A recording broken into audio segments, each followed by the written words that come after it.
Hey guys, I'm Alex Gum. Welcome to another Pokemon Go video, here with my buddies Gengar and Mimikyu in my Halloween costume. Because guys, it's the last day of October, which means it's Halloween. But before we all go out and get some candy, we are going to be going over some events that were the best and the worst of the month.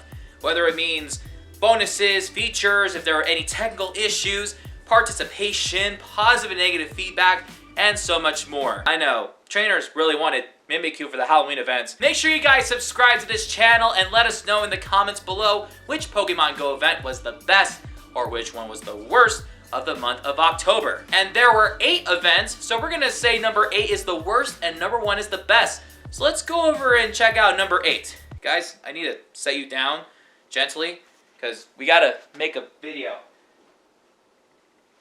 Let's get started. Coming at number 8 is the Pokemon Legend ZA Celebration event. Do you see this sleeping Chikorita? Yeah, do you see how it's asleep? Yeah, that's what I call a metaphor of the gosh darn event. I kid you not. This event is probably yet the worst of the year, let alone the month of October. Like, I thought it was just as bad as the Max Finale event. And I have a lot of good reasons why. Number 1, no wild spawns. Number 2, no field research.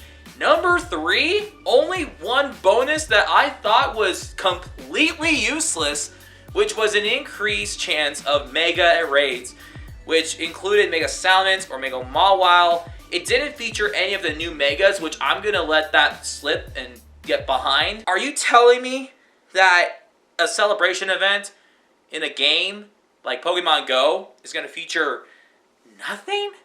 What? And then of course you were left with 2 choices. Either you had to enjoy absolutely nothing but the time research while you were forced to be on the game, or you took a break and you were playing Pokemon Legends ZA on the Switch instead. I haven't opened this up yet because I had issues with the internet, so when I have some time off, I'm definitely going to play ZA. This was arguably the worst.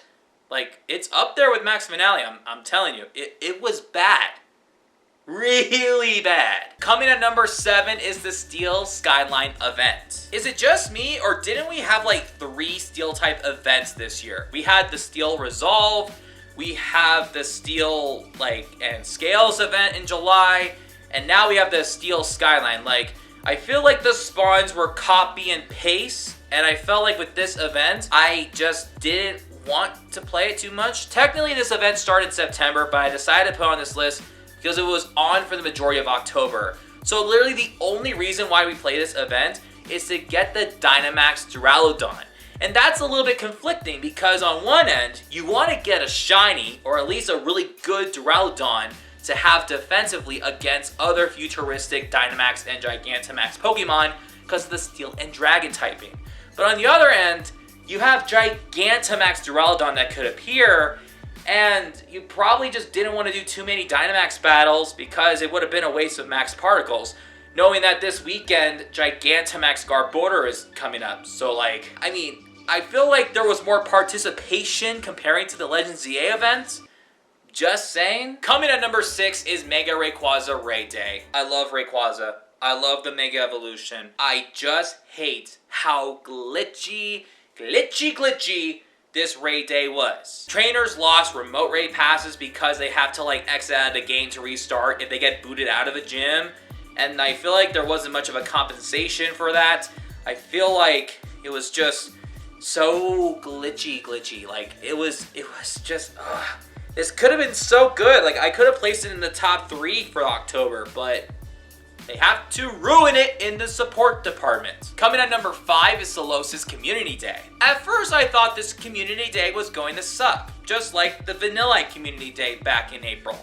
But then when they threw out a last-second bonus, it kind of changed my mind a little bit. You see, this Calm Day had a 3 times catch Stardust bonus, which is great because Stardust is a valuable source in Pokemon Go. But at the same time, trainers are just trying to grind for XP before the level 80 update on October 15th. And trainers were surprised when Pokemon Go announced an extra last second bonus to get 2 times catch XP.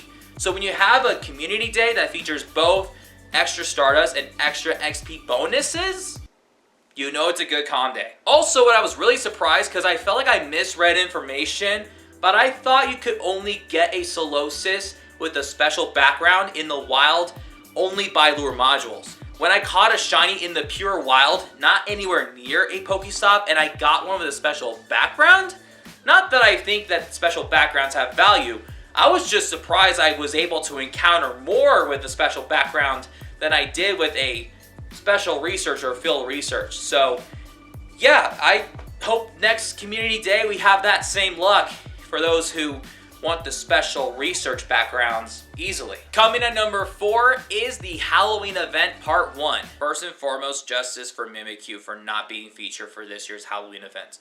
I'm sorry, buddy. Aside from that very common controversy of not featuring that ghost type Pokemon, we did get a new Pokemon that was exclusive in raids. And I mean, it's a 1-star boss. And what I liked about it, it's another one that's like not just Poltergeist. You could try to get the counterfeit or the artisan, which the artisan is more hard to find. Sinistea being shiny, both shiny boosted in raids and then also just encounterable in the wild. That's amazing. I feel like Spotlight Hour, I'm recording this before Spotlight Hour, but I feel like we have a higher chance of getting an antique form during the Spotlight Hour because Sinistea was going to just be everywhere. I don't know what it's going to be like when I'm recording this video, but I'm pretty sure we are going to get an antique form. I have some pros and cons. I love how we were able to get Spiritomb again. I like how we had an encounter with Rotom, even though we didn't get a shiny. That was very disappointing. Zorua was kind of a hit and miss this year. Because last year, the Zorua as your buddy and all that stuff, like being shiny boosted, that was great. But now with the release of Hisuian Zorua and just trying to get 50-50 of both, one of them being shiny, one not, and there's no shiny boost for those, I kind of felt like the Zorua was kind of sloppy to me. The candy bonuses were good, and I love the Halloween decor. So obviously, it has to be number 4. Coming at number 3 is the Harvest Festival event. I thought this was so much easier gaining Applin comparing to the Sweet Discoveries event. And I love how we were getting more syrupy apples than ever. I thought this was more smoother gaining the evolution line. I know it takes a lot of work and effort to like drop a Mossy Lure and then like do other stuff. But I just love how the apple encounters weren't just randomly Eevee or Paris. They were actually really good ones, like the shiny boosted Pokemon, Alolan Exeggutor, Applin itself. And when they said Pumpkaboo and Smoliv were shiny boosted, oh, they meant they were shiny boosted. For me, I was getting shiny Pumpkaboo of different sizes, and I think I got a few shiny Smoliv from field research.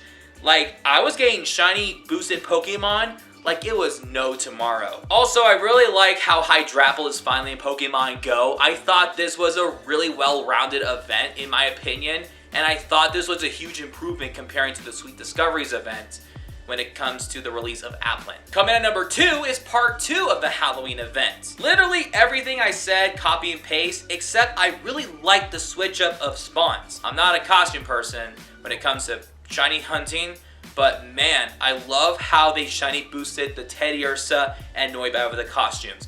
Also, literally everything except for Sinistea was a costume Pokemon. I also love how they made it so much easier to obtain Sinistea in the wild during part 2, so then we could try to go for an antique or another shiny Sinistea. And then because we completed the Go Pass earlier during part 1, we already can enjoy the bonuses. I feel like this is a nice break from just those time research tickets and then just like, we're just getting Stardust every day, you know, from just completing stuff from the Go Pass. So it's kind of nice to just focus on shiny hunting and just getting candy.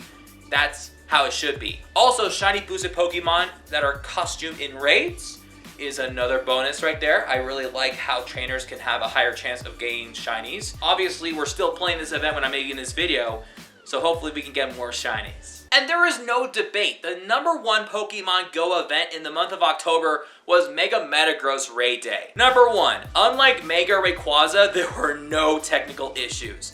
Number 2, I love how we could finally get Mega Metagross in the game. We've been wanting this Mega Evolution for years, and they delivered. We got shinies like no tomorrow.